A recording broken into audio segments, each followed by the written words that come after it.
una sa lahat. Nagmomotorsiklo lolong yan nang bigla siyang sumemplang at lumubog sa baha. Tulong-tulong ang mga residente para maiahon siya. Ang buong detalye, abangan! Magandang hapon, Pilipinas. Kasama ang buong puwersa ng News 5. Ito ang Frontline Pilipinas Weekend. Matinding pinsala ng bagyong Emong tumambad sa isang bayan sa Pangasinan. Ilan pang lugar sa probinsya, lubog pa rin sa baha. Napaulat na namatay sa sunod-sunod na bagyo at habagat, umakyat na sa 30. Bahagi ng lupa sa Cannon Road, gumuho. Nasirang pasilidad kontra Basa Navotas, ininspeksyon ni Pangulong Marcos. San Miguel Beermen nagbabalik bilang Philippine Cup champions matapos ang pardagulan nila ng TNT Tropang 5G. Kilalanin ang huling Vibe Jock ng OPM Music Countdown Show na Vibe sa TV5.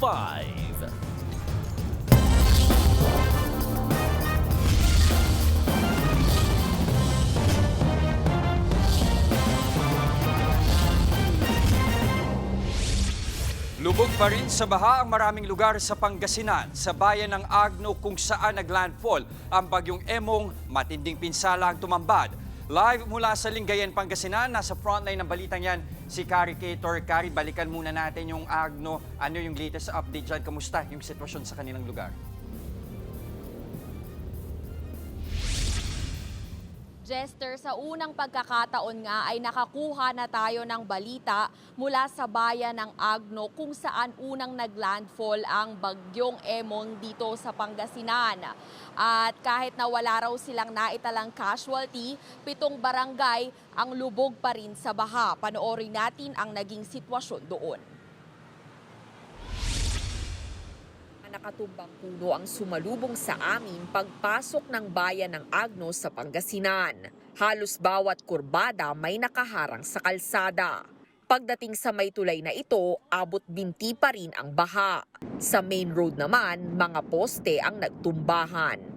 Bagsak lahat ng poste sa kahabaan nitong Kayungnan Santo Rosario Road sa Agno, Pangasinan. Kung makikita nyo nga ay nandito nakahambalang lahat sa kalsada kaya may pagkahirap din sa pagdaan ang mga sasakyan.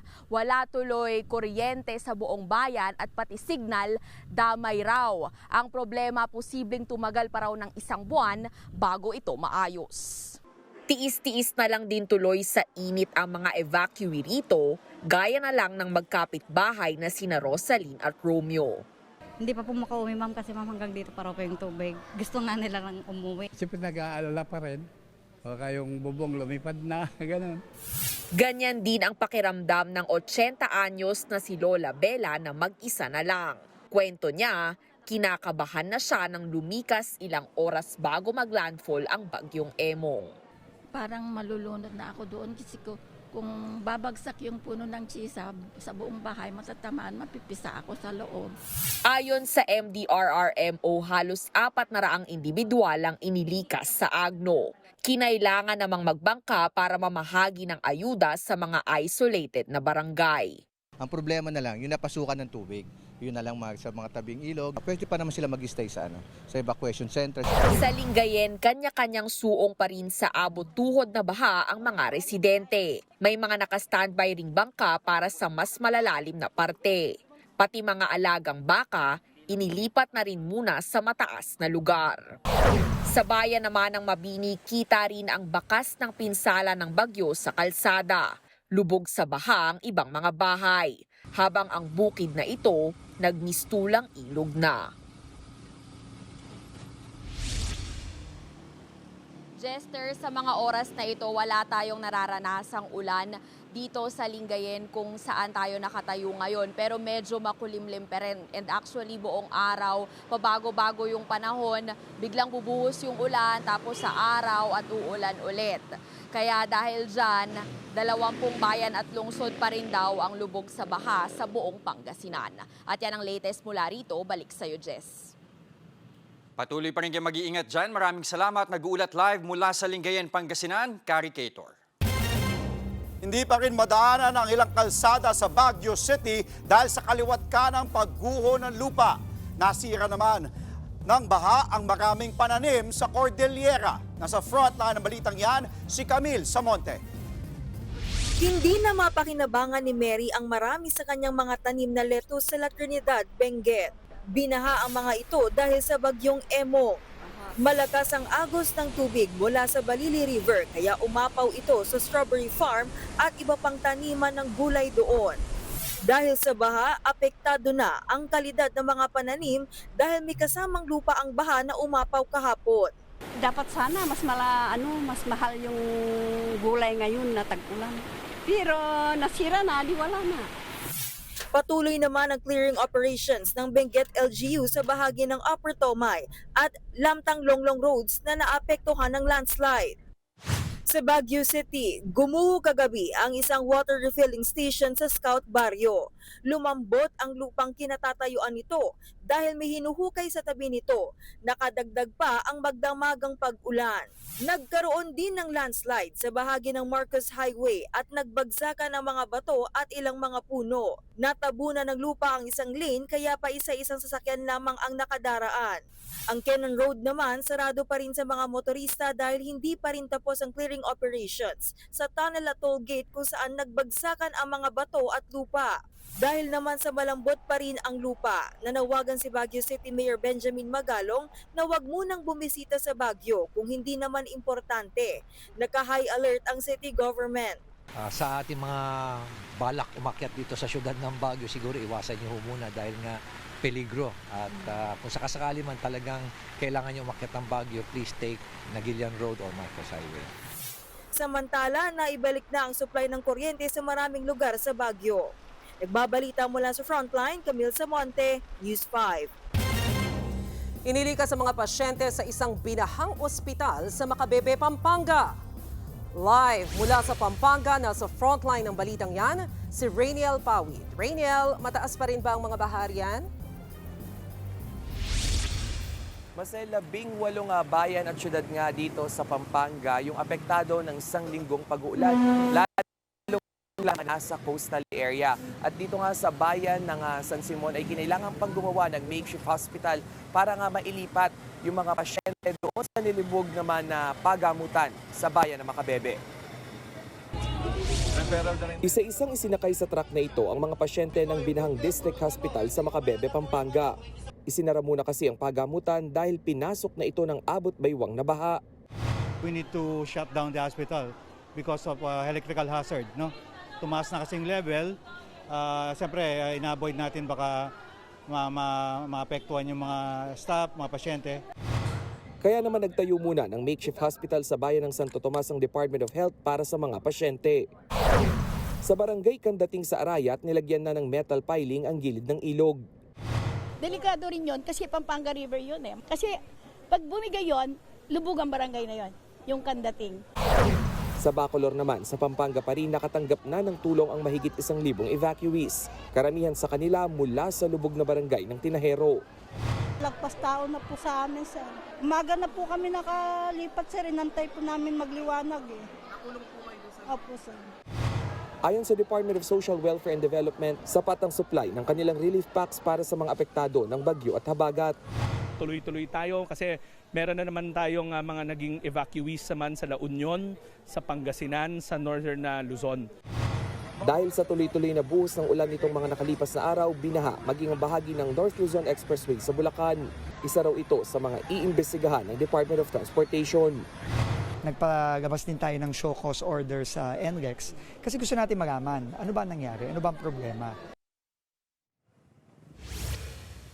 Mased dito naman sa bayan ng San Simon sa Pampanga pa rin ay halos 1 kilometro nga ng kalsada rito ay lubog pa rin sa baha. Kaya naman yung ilang mga sasakyan ay hirap nga na makatagos mula dito sa may bukana ng North Luzon Expressway papunta doon sa poblasyon. Sabi ng ayon doon sa nakuha nating impormasyon, ito nga baha dito ay perennial na. So taon-taon at karaniwan yung mga ganito kalalim na hanggang tuhod, hanggang pataas sa baywang na baha ay tumatagal ng 2 linggo bago mag-subside o humupa.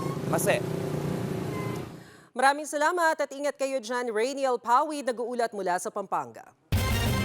Sa ating ulat panahon, nakalabas na ng Philippine Area of Responsibility ang Bagyong Emong. Huling namataan ang sentro nito sa layong 695 kilometers northeast ng Itbayat, Batanes. Gumagalaw si Emong pahilaga, hilagang silangan. Maging ang Bagyong Francisco o ang dating Bagyong Dante at ang Bagyong Crosa papalayo na sa bansa. Wala nang direktang epekto sa atin ang mga bagyong yan. Pero patuloy pa rin magdadala ng ulan ang southwest monsoon o hanging habagat. Apektado ang Metro Manila, Ilocos Region, Cordillera Administrative Region, Cagayan Valley, Calabarzon, Central Luzon, Mimaropa at nalalabing bahagi ng bansa. Umakyat na po sa 30 ang napaulat na namatay sa pananalasa ng Bagyong Krising, Dante, Emong at Habagat. Sa datos po ng NDRRMC, 13 dyan ang kumpirmado habang 17 ang kinukumpirma pa. Pinakamarami sa mga biktima ay taga Metro Manila. Bukod dyan, meron pang 10 sugatan habang 7 pa ang hinahanap. Higit 1.4 million na pamilya naman ang apektado ng kalamidad. Katumbas po yan ng higit 5 milyong individual. Higit 200,000 tao ang nananatili pa rin sa mga evacuation centers. Susunod, lolong nagmotor sa gitna ng baha, kinailangang sagipin. At lupa sa bahagi ng Cannon Road sa Baguio, gumuho. Lahat ng yan sa pagbabalik ng Frontline Pilipinas Weekend.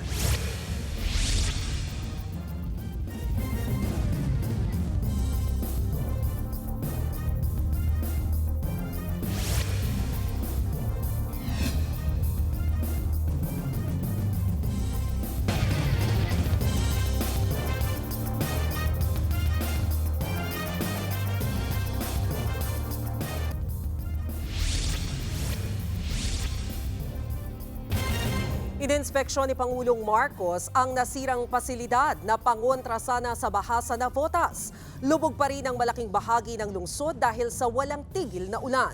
Nasa frontline ng balitang yan si JC Cosico. Abot hita pa rin ang baha sa ilang parte ng Navotas gaya dito sa Tanza. Mahirap kasi po pagka ganito kasi di naman po natin masasabi may mga emergency dumadating. Paano po yung travel palabas? Naglutangan pa ang mga basura. Bukod kasi sa walang tigil na pag-ulan itong mga nakaraang araw, ang nasirang navigational gate noong 1 taon ang sinasabing nagpapalala ng baha sa lugar. Dahil hindi ito gumagana, walang humaharang sa tubig mula Manila Bay, lalo pag high tide. Wala po nung nasira. Ano po? Yan, ganyan na po. Sobrang hirap po. Siyempre, hindi po makakilos ng maayos. Lagi, maglilinis ka, kinabukasan, ganyan na naman. Ininspeksyon niya ni Pangulong Bongbong Marcos, Navotas Mayor John Ray Tiangco at iba pang opisyal kanina. Ayon sa Department of Public Works and Highways, ipinag-utos na ni PBBM na agarang solusyonan ang problema sa pagbaha sa lungsod. Ngayong Agosto, target matapos ng DPWH ang pagkukumpuni sa navigational gate. Noong July 20 daw dapat yan matatapos pero pansamantalang naantala dahil sa masamang panahon. Hindi kami makapasok kasi nagha-high tide at saka umuulan din na malalakas. Kukumpunahin din daw ng DPWH ang awang sa revetment walls na pinapasukan din ng tubig. Ang pagtatayo naman ng bagong navigational gate ang nakikitang pangmatagalang solusyon sa problema sa baha sa Navotas. Yung new navigational gate is still under detail engineering design at malalaman po natin na magkano but we are ready actually to finance it actually. Problema nito has been persistent for many years. Sa ngayon, marami pa ring residente ang nasa iba't ibang evacuation center sa Navotas City dahil sa baha. Kabilang dyan ang Tanza National High School kung saan higit 500 residente ang nananatili. Binisita rin sila ni PBBM kanina. Nasa state of calamity ang Navotas City dahil sa epekto ng masamang panahon. Nagbabalita mula sa Frontline, JC Cosico, News 5. Sa iba pang balita, nagsagawa ng mock parliamentary election sa Bangsamoro Region. Pero ang ilang lumahok na botante, hindi raw alam kung para saan ang eleksyon. Live mula sa Lanao del Sur, nasa frontline ng balitang yan, si Mon Gualvez. Mon, kumusta ang nangyaring mock elections ngayong araw?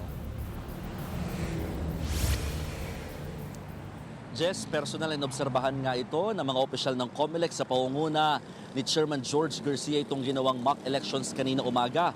Marami naman sa mga kapatid nating Muslim ang dumalo para nga ito sa kauna-unahang BARM parliamentary elections sa mangyayari sa October 13. Ang malungkot nga lang dito ay hindi nga lahat alam kung ano at para saan itong mangyayaring botohan. Mula sa paghanap ng pangalan sa presinto, pagboto, hanggang sa pagpasok ng balota sa automated counting machines, ginawa sa mock elections kasamang 100 rehistradong botante sa bayan ng Butig, Lanao del Sur. Bahagi ito ng paghahanda sa kauna-unahang parliamentary elections ng Bangsamoro Autonomous Region in Muslim Mindanao o BARM sa October 13. At kumpara sa mga nagdaang halalan, may klilang ang gagamiting balota. May larawan ng mga kandidato at logo ng mga political party.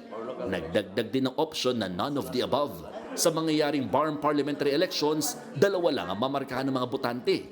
Isa para sa pipiliin nilang political party, habang isa naman sa kinabibilangang parliamentary district. Mas mabilis kaysa nung nauna kasi yung dati mas marami yung iboboto. Ngayon, 2 lang. Paliwanag ng COMELEC, ang lahat ng regional political party na makakakuha ng 4% ng mga boto ay paghahati-hatian ng 40 pwesto. 25 naman ang para sa natitirang parliamentary districts, habang yung 8 sectoral representatives ay hindi pa muna kasama sa pagbobotohan ngayong taon. Imbis ng 80, nananatili pa rin sa 73 seats ang nakatakdang punuin para sa BARM Parliament. Wala pa rin kasing desisyon ng Bangsamoro Transition Authority kung ire-redistribute ba yung 7 parliamentary districts na nawala sa Sulu sa mga natitirang probinsya sa Bangsamoro Region. Ang problema, sa pagtatanong namin sa ilang botanteng sumali, marami ang hindi pa alam kung ano ang parliamentary elections. O ba may idea ka sa parliament? Medyo wala po. Alam mo ba yung pagbobotohan ngayon? Hindi, sir. Bagay na kahit BARM government, aminadong nahihirapan dito. Kaunti lang mga taong lumalabas. Kasi wala eh. There's no incentive in plebiscite. Number 3, di ba kagagaling lang tayo sa election. Baka sabi ng tao, bakit election? Muling binigyang din ng COMELEC na bahagi ng usaping pangkapayapaan ng pagkakaroon ng parliamentary government sa Bangsamoro. Kung lagi natin nirereklamo na tayo ay napapabayaan, na isasantabi, hindi nauuna, itong halalan na ito, una tayo sa lahat. Wala namang ibang halalan sa ibang parte ng Pilipinas. So ibig sabihin, una tayo and therefore dapat sila rin ang nangunguna sa pagboto. Magmamak elections din sa Basilan at Maguindanao provinces sa mga susunod na buwan. Nagbabalita mula sa Frontline, Mon Gualvez, News 5.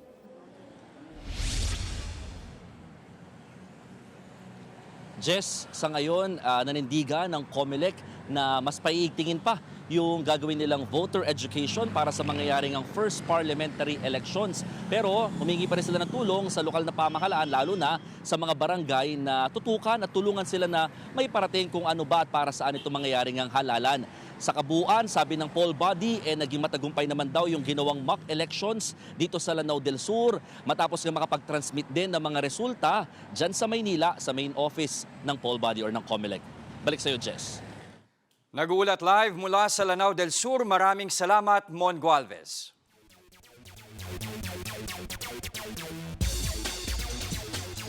The Beermen are back on top of the PBA. Nagkampiyon na ang San Miguel Beermen kagabi sa Game 6 ng Philippine Cup Finals. Sa pangunguna nila CJ Perez at Jericho Cruz, nakuha ng SMB ang inaasam na titulo. Final score 107-96. Si Cruz din ang finals most valuable player. Ito na ang kanilang ikapitong Philippine Cup title sa nakalipas na 10 seasons. Nabigo naman ng TNT na makuha ang inaasam na Grand Slam. Pero ayon kay team owner Manny V. Pangilinan, nakakalungkot man ang kanilang pagkatalo ay hindi ito nakakahiya. Lalo pat ibinigay ng tropang 5G ang lahat sa court sa kabila ng kanilang injuries. Sa serye pangalang na ito, sa serye na wala na sina Poy Eram at Simon Enciso dahil sa injuries. Bago po yan ay di na rin nakapaglaro sina Jason Castro, Ray Nambatak at Jello Razon. Susunod, Lolo sa Iloilo, muntik tangayin ng baha. At isa pa sa mga magsisilbing vibe jock, makakasama natin live. Huwag kayong bibitiw, magbabalik ang Frontline Pilipinas Weekend.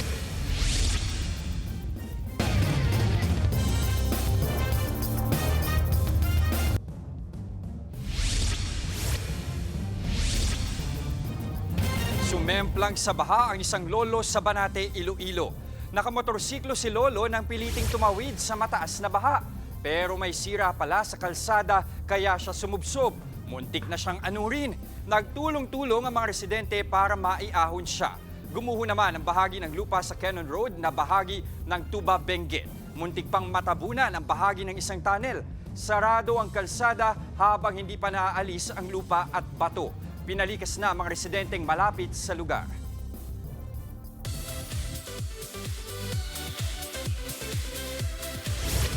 Sa showbiz balita, isa pang Vibe jock ang ni-reveal. Sa kanyang PBA halftime performance, mismong si Vibe jock Queenay ang nag-reveal kay Joao Constancia. Kasamang maghahatid ng hottest OPM hits sina Queenay at Joao, sina Ana Ramsey, Ryle Santiago, Kitch Minimoto, Paulo Angeles, Harana Pop heartthrob Dylan Menor, at ang award-winning actor na si Elijah Canlas. Ang Vibe ang pinakabagong OPM countdown show na mapapanood ngayong August dito sa TV5. Nabanggit mo na yan, Mase. 8 na ang na-reveal na Vibe jock. Ang pang-siyam, aba, tayo ang magre-reveal. Ayan na nga. Kasama natin siya ngayon live, si Vibe jock Maxi Anderson. Yes! Welcome sa Frontline Pilipinas Weekend. Maxi, welcome. Thank you so much. Hello po. Napakaganda at napakatangkad. Naka-7 inch kasi ako ngayon. Hello mga frontliners. Hello Okay. po, magandang hapon. Yan, binati mo na ating mga manonood, mga kapatid natin sa TV5 sa Frontline Pilipinas Weekend. Kwentuhan mo naman kami, Maxi, ano ba yung Vibe? Mga kapatid, abangan nyo po this August ang Vibe. It's the country's newest, original, and ultimate fan power music countdown show. Vibe will showcase the hottest hits, iconic OPM tracks, uprising stars, and exclusive live performance for Pinoy fans. Wow. Dito, boto mo ang boses mo. At ikaw ang magdadala ng paborito mong OPM song to the top spot. Own your chart and be the Vibe. At abangan ang pasabog ng Vibe, ang Vibe Jocks full plug drop mamaya pagkatapos ng singling! Marami na. Uy, pero Maxi, very quick question. Sige po. Paano ka nakasama dito sa Vibe jock? Oh my God, sa ganda ko lang po. Sabi ko na nga ba, wala na agad follow-up question. Ganda at talento. Yes, sa ganda, talento. I am also a music composer. I sing, I dance, I do everything for stage. Perfect na position. Balita na raw. Oo. Wag naman, mawala kami ng trabaho. Pati pag Pwede siya, pinasok mo. perfect. oo. Naku, hindi ko po kaya mag-use anchor kasi ang gagaling yung magbasa. Salamat, Ayaw salamat. po ang pinakahinaan ko. So, give ko na po yan sa inyo. You did well Lahat earlier. kaya-kaya. Okay, thank you po. Thank you for dropping by dito sa Thank weekend. you, Andre. Ingat ka. Maraming And good luck, salamat. syempre, sa mga kasama mo sa Vibe. At abangan nyo pa. Sabi nga ni Maxi, mga kapatid, abangan nyo po ang Vibe dito lang sa TV5. At yan ang mga impormasyong dapat ninyong malaman. Mga balita para sa may alam at may pakialam. Kami ang inyong mga kasangga sa Frontline Pilipinas Weekend.